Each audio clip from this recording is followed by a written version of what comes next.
श्री सच्चिदानंद भगवान की। देखिए,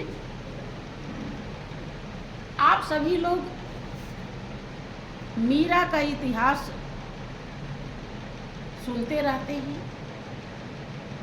और मीरा एक राजपूत कुल खानदान में, क्षत्रिय कुल खानदान में पैदा हुई थी और इसी राजस्थान में उनकी जन्मभूमि बताई जाती है। जिला भले अलग हो लेकिन राज्य राजस्थान ही है।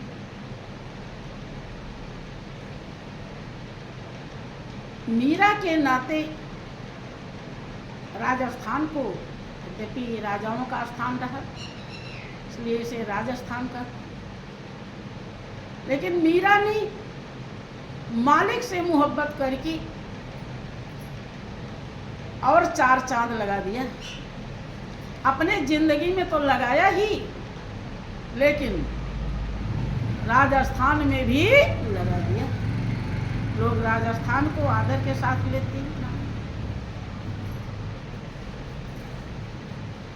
भाइयों बहनों, उनके लिए प्रसंग आता है कि उस मालिक से प्रेम करने के लिए उन्होंने क्या नहीं किया। अर्थात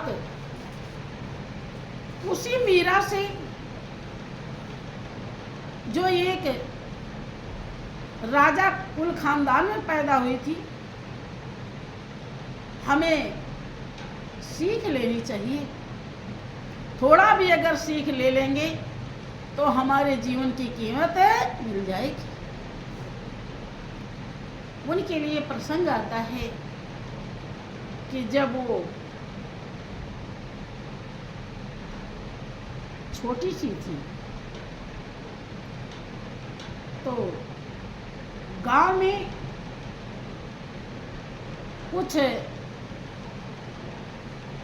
ढोलक बाजे बजने लगे। उन्हें सुनाई पड़ा उनकी माँ उनकी चोटी बना रही थी। उनकी उम्र ज़्यादा नहीं, 10-11 वर्ष बताई जाती। तो वो पूछने लगी, माँ ये बाजे की आवाज़ कहाँ से आ रही? तो उनकी माँ कहती है कि बेटी, गांव में शादी है। ये तो माँ, शादी क्या होती है? शादी किसे कहते हैं? कि बेटी, शादी में दूल्हा आता है। कि दूल्हा दूल्हा क्या होता है? कि दूल्हा भरतार होता है, भरण पोषण करने वाला। कि तो माँ, मेरा दूल्हा कहाँ है?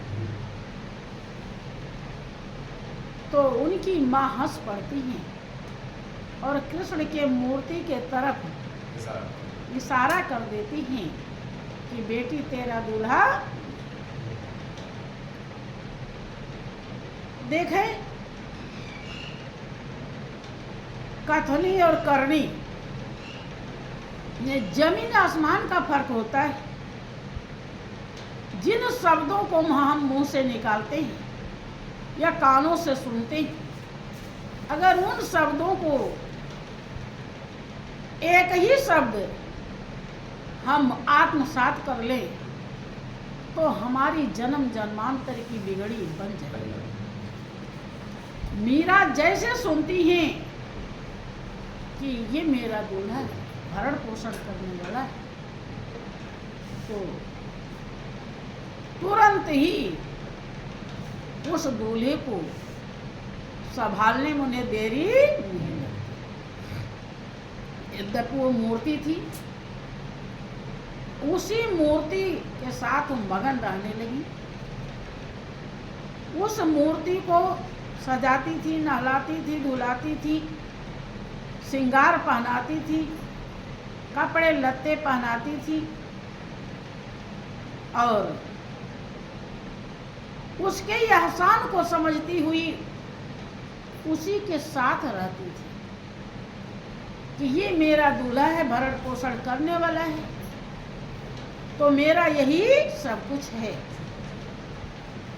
ऐसे सांसारिक दृष्टि से जो पत्नी पति को समझ जाती है यही कमा कर खिलाता है, तो उसके सिवा वो कहीं भी दृष्टि और लगाती नहीं। मीरा ने ऐसा ही किया। उस मूर्ति के सिवा अब वो और किसी को भी याद नहीं करती थी।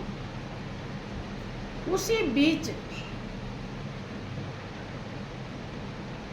कुछ ऐसा घटना घटता है जो मीरा को आगे ले जाता है। यद्यपि उनका पक्का इरादा उन्हें पक्का बना देता है। जब वो समझ जाती हैं कि ये मेरा दूल्हा है, तो दूल्हा समझने में बिल्कुल भी लेकिन रखती नहीं। ऐसे ही जो कोई भी थोड़ा भी समझ पाता है कि गुरु का ज्ञान भाव सागर से पार करता है, अगर थोड़ा भी समझ में आ गया तो वो ध्यान सुमिरन सेवा सत्संग में कभी कमी करता नहीं, और कमी नहीं करता तो जो संस्कार नहीं बने होते हैं वो भी उस कर्तव्य से बन जाते हैं और वो अपने लक्ष्य को प्राप्त हो जाता है।